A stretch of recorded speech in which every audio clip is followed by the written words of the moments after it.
గుణవంతులారా కూర్చున్న పెద్దలారా గుణవంతులారా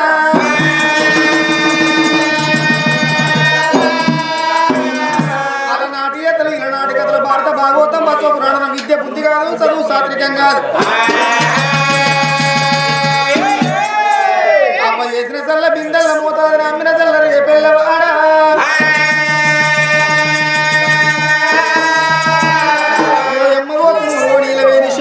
చెట్టు వంజ కట్టినోడు లేడు తల్లితోనే తరసమాడినోడు లేడు కుంచవాడి నిలబడిన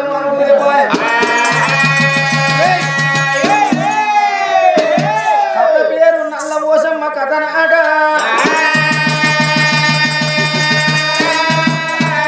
కథ పేరు నల్ల పోచమ్మ చరిత్ర నాట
నంది నాట్యం చేస్తున్నది ముంగిటోలు పడుతున్నదాట పార్వతమ్మ చూసిన నాగన్నకు పాలు పోస్తున్నది నందికి మేత ఇయ్యబట్టరా పంచనగిరి వల్ల సంబరపడుతుంది ఆ తల్లి పార్వతమ్మ శివనంద కోటలో ఎండికొండ పైడికొండ ఏలవాడ లోకాల శంకరుడు శంకరుడి భార్య అమ్మవారు పార్వతమ్మ శంకరుడు పార్వతిని పంచనగిరిలలో ఉంచి హిమాలయ కొండలకు పోయి ఇంపుతోటి తపస్సు పట్టిండాడా శంకరుని సంగతి ఆ చోట ఉన్నది పార్వతమ్మ సంబరపడుతుంది పెద్ద కొడుకు వినాయకుడు ఉన్నాడు చిన్న కొడుకు కుమారస్వామి ఉన్నాడు నంది నాట్యం చేస్తున్నది ముంగి డోలు కొడుతుంది నాగన్నకు పాలు కొడుతుంది మరి నందికి మేతేస్తున్నదాట పంచన్నగిరిల పార్వతమ్మ ఉన్నది ఆ రోజు ఆ వెళ్ళ పూలో కనగడం లోపల చూడమ్మా మరి కన్న తల్లి పార్వతి మరి ఆ పంచన్నగిరిలలో ముచ్చాల మణిపీఠ వేసుకొని కూర్చున్నది ముచ్చాల మణిపీఠ వేసుకొని కూర్చొని భూలోక నగరం వంకలు చూస్తాను మరి నా భక్తులు భూలోక నగరం లోపల ఎంతో మంది ఉన్నారు వాళ్ళ కష్టాలు కడదేరుతారు వాళ్ళు ఏమి చెప్తానని చెప్పి ముచ్చాల మణిపీఠ వేసుకొని పార్వతమ్మ భూలోక వంక చూసినారా భూలోక నగరం లోపల ఆ రోజు చూస్తుంటే చూడు పెద్దలకు వచ్చేది పెత్తరమాస బాలలకు వచ్చే బ్రతకమ్మ పండుగ రోజు కోటోరి గొంతులు బావనూరి బంతులు అట్టవారి సిలికత్తలందరూ ఏడంతరాల బ్రతకమ్మ ఎత్తుకొని కనకలమ్మ బండ కాడికి పోయి ఆట ఆడతాను పాట పాడతాను భూలోక నగరం లోపల సద్దుల బ్రతకమ్మ పండుగ రోజు ఆ బ్రతకమ్మల ఆట ఆడుతంటే ఆ ముత్యాల మణిపీట మీద కూర్చున్న పార్వతమ్మ ఆడవాళ్ళ చూసినది పార్వతమ్మ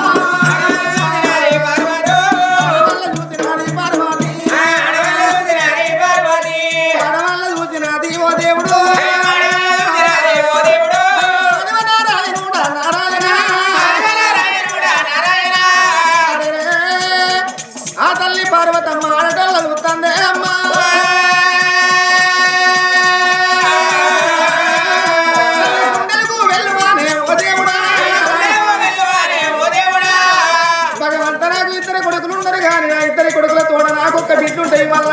సత్తుల బ్రతకమ్మ పండుగ రోజు నాకు ఆడబిడ్డ లేకపోయే ఓ దేవుడా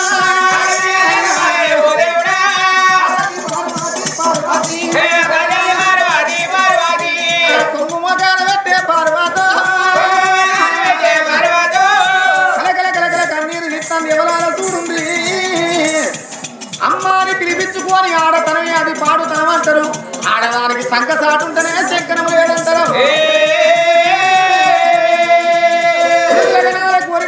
బిడ్డల కనాల ప్రభు వీరన్నంటారు నాకు ఇద్దరు కొడుకులు ఉన్నారు కానీ ఇద్దరు కొడుకుల తోడ బిడ్డలేపాయ భగవంత నాకు ఒక్క బిడ్డ ఉంటే ఎంత సంబరం ఉండు ఎంత సంతోషం ఉండు ఇప్పుడు నా భర్త హిమాలయ కొండల మీద ఇంపుతోటి పూజలు చేస్తాను నా భర్తని పిలిచి ఏనాడు నేను సంతానం వెయ్యమంటానని ఆ తల్లి పార్వతమ్మ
హిమాలయ కొండల మీద ఉన్నోడు శంకరుడు చూసి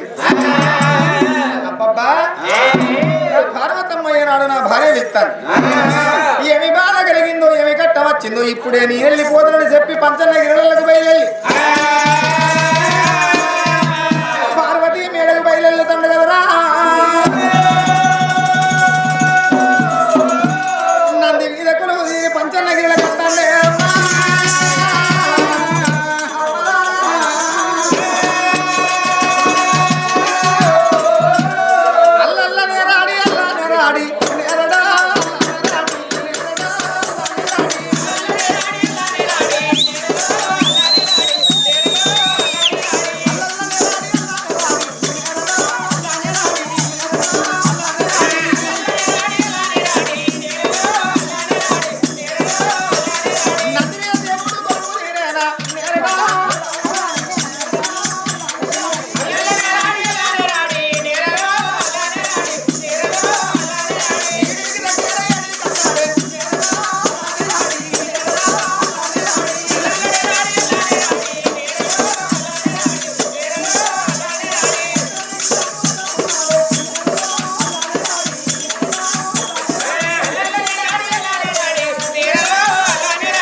అర్థం కాదు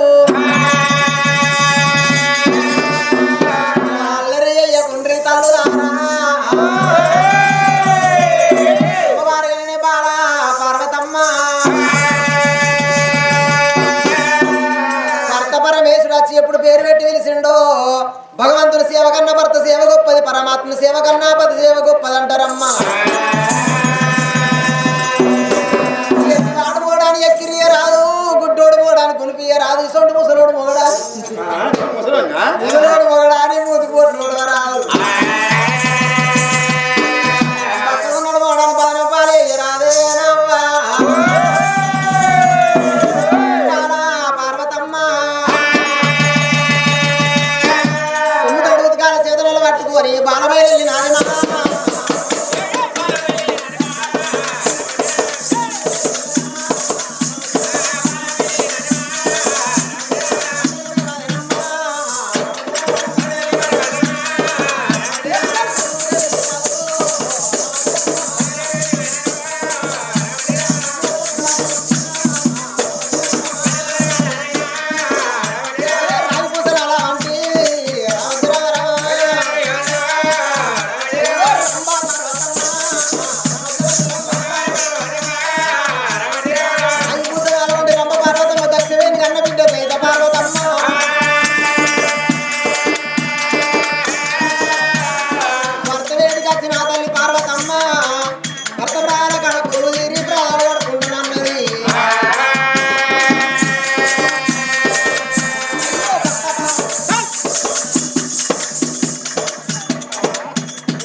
ఈ కాలు వారాడు అరినే కావాలి నెల కంచెలు దొడ్డైతాను ఇది ఉప్పు కాలం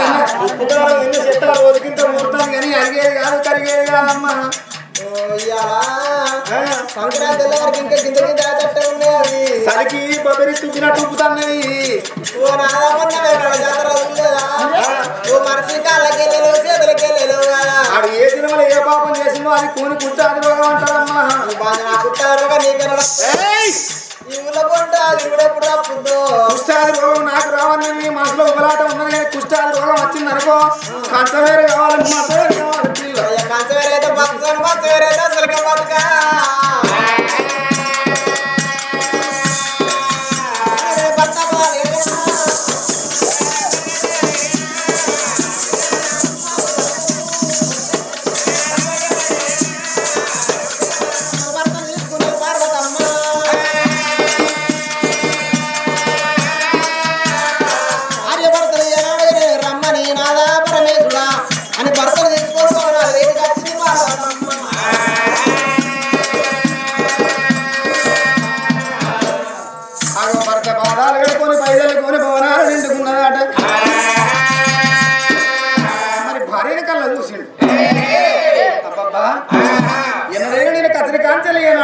హిమాలయ కొండల నుంచి వెళ్ళి వచ్చిన గాని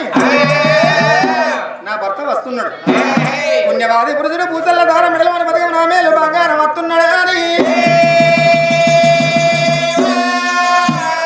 శంపుతోటి నీళ్లు పట్టుకొని కొసగొంగు నోట్ల పెట్టుకొని 32 పన్ను ముందర పెట్టుకొని ముసి ముసి నవ్వుకుంటే వెళ్ళి వచ్చి శంపు తీసుకొచ్చి నా చేతుల్లో పెడితే అన్నం తిన్నా తినకున్న తిన్నట్లు అనిపించేది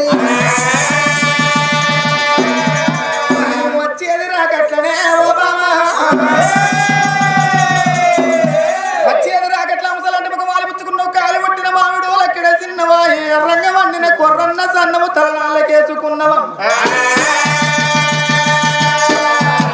ఇంటి లోపల ఆడదనేది ఎట్లుండాలని నల్లగా ఉన్నగాని ముద్దుకుండాలి నవ్వినట్టే ఉండాలి నవ్వకున్నా నవ్వినట్టే ఉండాలి అన్నం తిన్నా తినకున్నా తిన్నట్టే ఉండాలి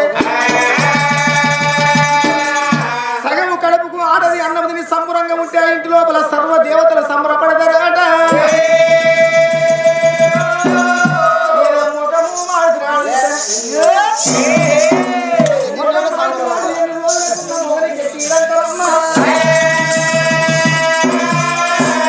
మనసుకు రాని పిల్లం మంచానికి ఇంతెత్తి ఎందుకు అందరు నేను రాజ్యానికి రాయనాడు చూసినవా అగో శంకరుని అంత దాత లేడు పార్వతం అంత మాత లేదంటారు ఈ జగన్నాథ జగన్నాటక సూత్రధారిని నేనే. ఈయన మీ తమ్ముడా? ఆ, ఆ. బ్రహ్మదేవుడు. బ్రహ్మదేవుడు మొత్తం ఇలా పెట్టుకుని వస్తాడే. ఈ ప్రపంచానికి జగన్నాటక సూత్రధారిని నేనే. పార్వతమ్మంత మాత లేదు, శంకరునంత దాత లేదు. పార్వతి పెద్ద కొడుకు వినాయకుడు, చిన్న కొడుకు కుమారస్వామి ఉన్నాడు. నంది నాట్యం చేస్తాను, ముందు డోలు కొడుతుంది, వెనక ఏనాడు ముందట ముద్రగడ వెనక పావన చెన్నగిరిలో సంబరంగా ఉండే దానివి. కోమలిని కొరకు, కోమలిని కొరకు, చిన్న పోయి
కోలేలకి తిరుగుతాడు.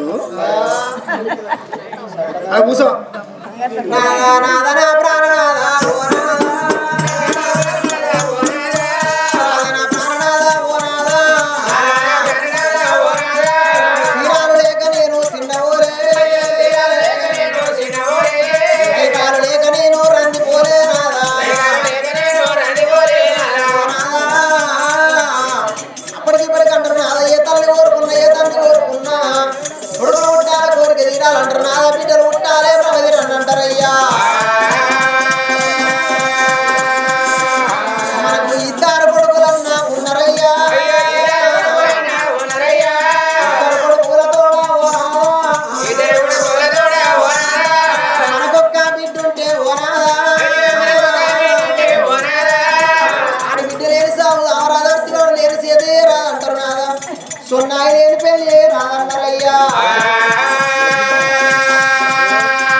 మనకొక్క బిడ్డుంటే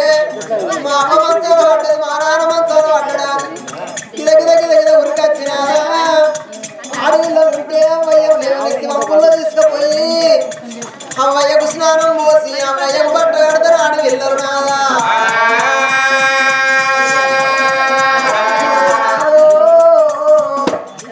అవ్వయ్యకు బట్ట కట్టినాక అవ్వయ్య 4 రోజులు అవరానం గడిచిపోయి కన్న బిడ్డను ఇట్లా ఆగిట్లకి వెళ్ళి పోతాంటే పోయే బిడ్డను కళ్ళు చూసి ఓ బిడ్డ 2 రోజులు అరుచుకున్నావు బిడ్డని ఇంటికి పోతాను బిడ్డ నువ్వు మళ్ళీ నడతావే నా బిడ్డ మూల చూసిపోతావు నావా మంచంలో ఉన్న కాడ తల్లిదండ్రులు బిడ్డ పోతాంటే చూడు తల్లుదారా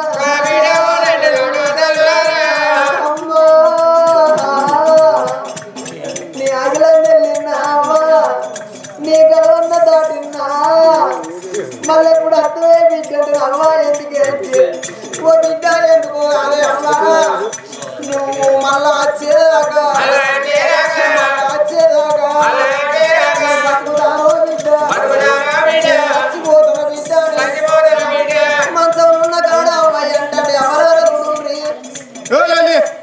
ముచ్చట అమ్మ దగ్గర పిలిచి నన్ను కన్నా తల్లి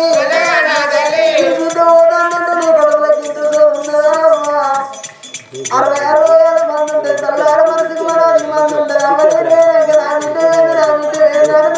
పెట్టుకొని మీరు చచ్చిపోతే వాళ్ళుండే పడికే వాళ్ళింటి కత్తు అప్పటికిప్పటికంటారు తల్లారయ్యాడు ఇళ్ళకైనా అమ్మ గల్లప్పుడే పువ్వు అన్నారు పాల గల్లప్పుడు భాష అన్నారు ఆపద చిన్నాడు అమ్మ అది కత్తది బాధ చిన్నాడు బాబా అది కత్తడు ఆగో పైన ఉన్న దేవుడు అది కత్తడే అమ్మ ఏడాది 12 పండుగలు వాళ్ళ కత్తది బతుకమ్మ పండుగ పెద్దల కత్తది పెద్ద రామాస గా బతుకమ్మ పండుగ నాడు ఎంత తెలివి కల్లోడైనా కన్న తండ్రి దగ్గర పోయి ఏ బిడ్డ బాధ చెప్పుకోరు ఏ బిడ్డ ఏ వస్తువు అడగది ఆడవిల్లరు ఎంత తెలివి తక్కువదైనా కన్న తల్లి దగ్గరకు వచ్చి ఆడవిల్లరు గా బతుకమ్మ పండుగ నాడు అమ్మ దగ్గరికి బిడ్డలు గిద ఊరికి వచ్చి అమ్మ నాకు 10 ఎకరాల భూమి 10 ఎకరాల జాగా నన్ను ఏ బిడ్డ అడగది గా బతుకమ్మ పండుగ నాడు ఆడవిల్లరు అమ్మ దగ్గరికి వచ్చినాడు అమ్మ కాదు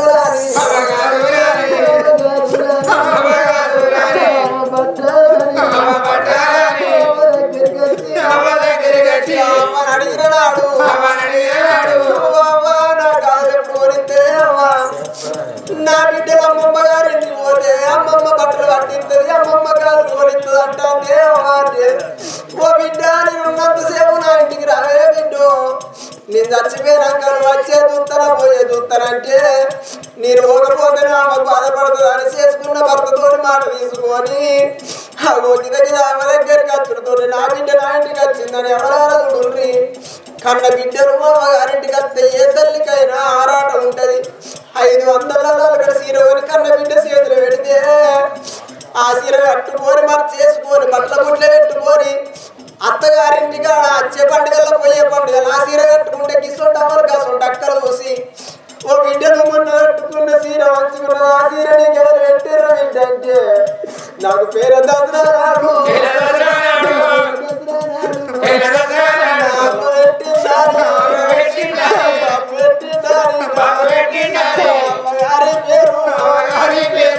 అమ్మగారి పేరు అది ఎత్తరే రాదు మన గర్భాన అందుకే అంటారు తల్లులారా కొడుకులు అనాల కోరికలు వీరాల బిడ్డలు ముట్టాల ప్రమోదనని అంటారు కొడుకులే పెడతారని కాదు బిడ్డలే పెడతారని కాదు కాళ్ళు మోసేందుకే కన్న కొడుకులు కావాలి నాదా కన్నీరు తీసేందుకే బిడ్డలు కావన్నయ్యా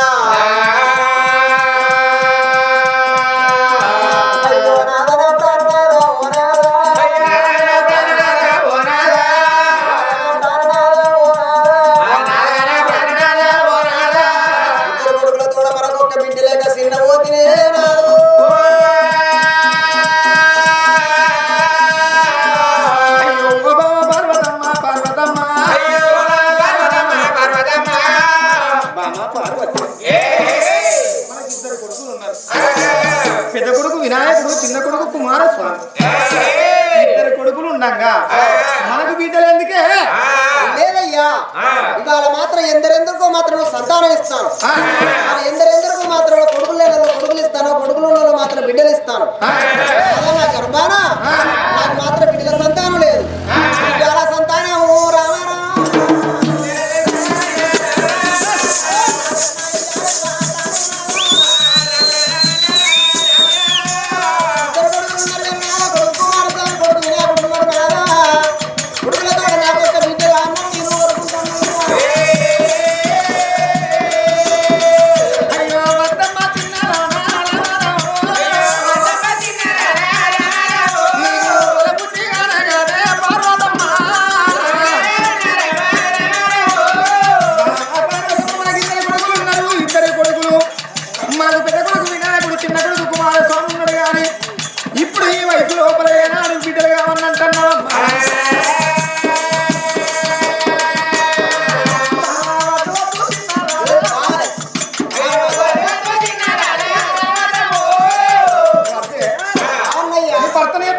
లేదు నేను భార్య చెప్తాను జర ప్లీజ్ లేదు ఖచ్చితంగా కావాలి బిడ్డలు వద్దు అంటానా అవునా? ఏయ్! ప్రపంచం మీద ఉన్న ఆడపిల్లలందరూ మన బిడ్డలతోటి సమానమే వాళ్ళ ఆ, వాళ్ళు ఎట్లా బిడ్డలు అవుతారయ్యా సంతానం ఇచ్చేది నేనే సర్వేశ్వరుని కాబట్టి వాళ్ళు మన బిడ్డలతోటి సమానంగా వద్దు మనకు బిడ్డలు ఎందుకే లేదయ్యా కర్రైన బొర్రైన తలసేన వండాలి గుడ్డైన కూరైన తలగరు ఉండాలి అరాయి పిల్లలకు గాజులు పెడితే పైకంపు సేటు బ్రాహ్మణ సేటు తీయా పెట్ట తీపిల సేటు అల్లోడు పోతే నొప్పులా సేటు నాదా అరాయి పిల్లల పళ్ళు కొని పక్కన వండుకొని రెక్కల మెదలరు రాదు నాదా మన గర్భాన గనకనే మనకు బిడ్డలు ఉంటే కానీ ఒక్క మాట అన్నా కానీ నా తల్లి నన్ను మాట అన్నదా అని మన బిడ్డ మన ఇంటికి వాడు వేస్తుంది అరాయి బిడ్డలు మాత్రం మన బిడ్డలు అయితే రానయ్యా సంతానం కాకపోతే ఎట్లా తట్ట మాట్లాడదో చెప్తాను అట్లా మాట్లాడుతున్నావు నేను ఒప్పుకుంటానే నువ్వేం మాట్లాడతావే ఏం మాట్లాడదు ఎట్లా పడితే అట్లా తిడతాను నేను ఒప్పుకుంటాను ఎట్లా పడితే అట్లే పడతా నేను వాళ్ళకి ఏం బాగా లేదయ్యా కొడుకులకు కూడా బిడ్డ సంతానం ఇచ్చారు మంచి మాట అదేమ్మా పార్వతి వద్దు వద్దని అంటే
ఆ పుస్తకం